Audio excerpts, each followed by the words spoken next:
Menko Polhukam Mahfud MD mengungkap keluh kesah warga Aceh soal keberadaan pengungsi Rohingya. Jumlahnya sekarang sudah 1.478 orang. Dan orang-orang lokal, orang Aceh, Sumatera Utara, Riau itu sudah keberatan ditambah terus. Kami juga miskin. Berapa ini? Terus ditampung tapi gratis terus. Nah, kita sedang mencari jalan keluar. Mukhtar Yusuf juga mengatakan alasan lain bahwa kami menolak bukan karena masalah logistik, tapi masalah tempat. Ini kan tempat orang-orang nelayan beraktivitas. Saya rasa ini akan mengganggu para nelayan. Kemudian Tengku Muslim, seorang warganya juga mengatakan, kami atas kemanusiaan, dia orang Islam, sudah kami terima, tapi sekarang sudah cukup kami menerima. Sementara itu, menurut kesaksian warga setempat dan juga Kapolsek Jangka, yaitu Ibda Novizal mengatakan, warga sering memberikan bantuan berupa makanan, air minum, dan mie instan kepada para pengungsi Rohingya itu. Tapi mereka malah membuang bantuan itu ke laut. Yang waras tidak boleh mengalah terhadap mereka para pencuri agama yang menjadikan agama sebagai alat politik. Assalamualaikum warahmatullahi wabarakatuh. Om Swastiastu, Namo Buddhaya, salam kebajikan. Kembali bersama 9.0 TV dari Butapan Ritalupi Kabupaten Bulukumba. Kali ini kita beralih pada satu isu yang memang luar biasa akhir-akhir ini juga, yaitu isu soal pengungsi dari Rohingya. Banyak masyarakat Aceh yang menolak keberadaan mereka, dan tentu saja ini menjadi salah satu pekerjaan berat bagi pemerintah, apalagi kita dalam suasana Pilpres kali ini. Dan Pak Jokowi juga sudah memerintahkan Menko Polhukam untuk menangani hal tersebut.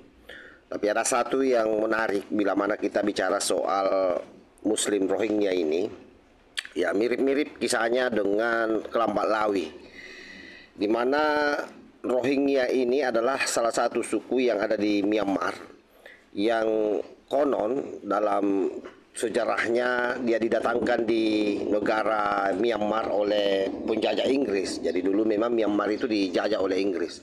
Ya mirip-mirip lah Kelambak Lawi yang masuk ke Indonesia yang didatangkan oleh penjajah Belanda. Karena itu saya kira menjadi sangat wajar kalau masyarakat Aceh sangat hati-hati dengan keberadaan daripada pengungsi dari Rohingya ini. Kenapa? Karena ditakutkan jangan sampai di kemudian hari ketika dia diterima baik misalnya di Indonesia untuk mengungsi, tinggal di sini difasilitasi dengan baik oleh negara, lalu kemudian merusak tatanan kehidupan masyarakat Indonesia. Ya salah satunya itu saya kira yang pertama terkait soal adat dan budaya lokal. Apalagi saya dengar informasi dari video yang kita sematkan di awal itu, orang-orang ini kadang-kadang tidak tahu berterima kasih. Diterima tinggal, diberikan makanan dengan gratis, malah makanan itu dibuang di laut. Belum lagi mereka sering meninggalkan tempat atau kem-kem pengungsian, dan itu sudah banyak terjadi. Karena sesungguhnya kalau bicara Rohingya ini sudah lama ada yang masuk ke Indonesia. Intinya bahwa prinsip kehati-hatian itu jauh lebih penting, sahabat. Karena itu tadi, jangan sampai kemudian terjadi cerita seperti di masa lalu, seorang imigran yang didatangkan oleh Belanda ke Indonesia, ya persis sama dengan Rohingya kan. Mereka didatangkan oleh Inggris pada saat Myanmar dijajah oleh Inggris dan tinggal di sana. Nah, pada akhirnya kita tidak tahu seperti apa ceritanya di tahun 1942. Seiring dengan waktu diusirnya Inggris dari Myanmar oleh Jepang, lalu kemudian Muslim Rohingya ini juga mulai saat itu mendapatkan perlakuan yang tidak senonoh dari masyarakat Rohingya, karena menganggap dari masyarakat Myanmar, karena menganggap bahwa tidak cukup hanya Inggris yang diusir. Nah, ini yang membedakan kita dulu dengan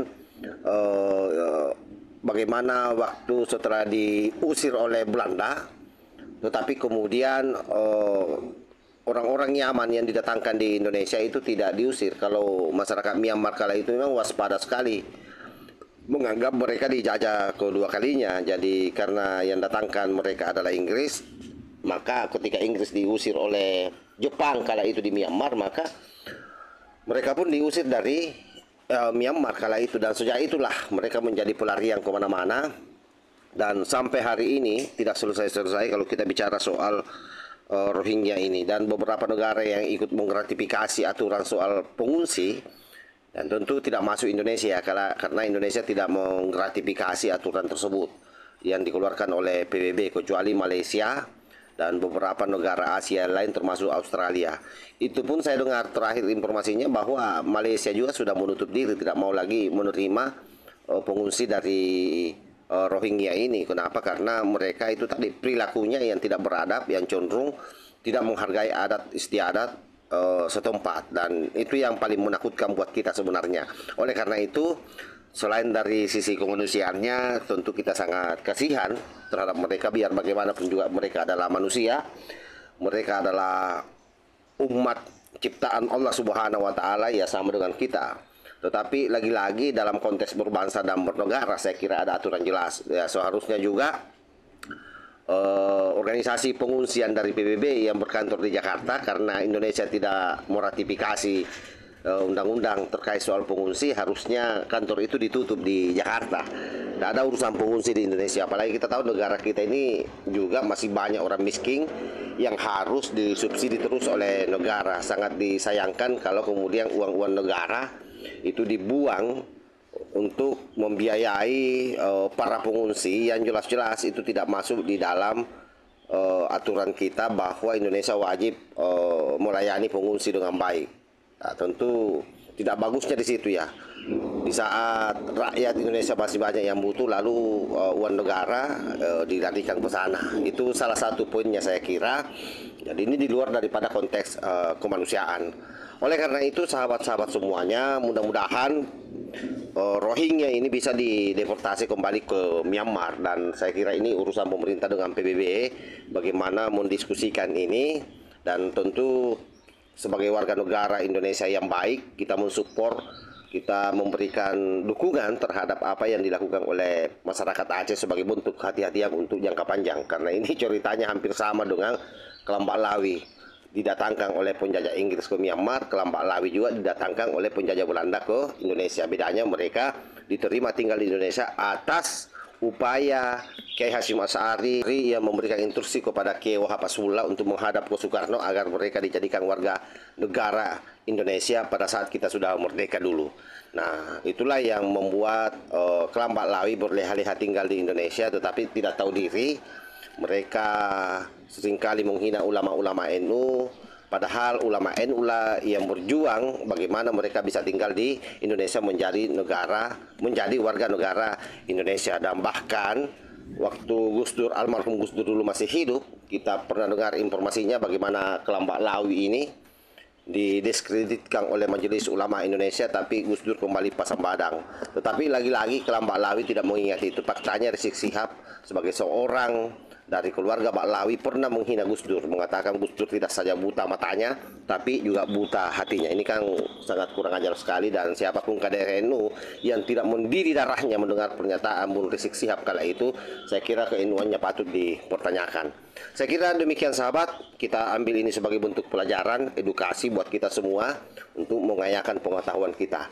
Wallahul muwaffiq ila aqwamit thariq. Wassalamualaikum warahmatullahi wabarakatuh.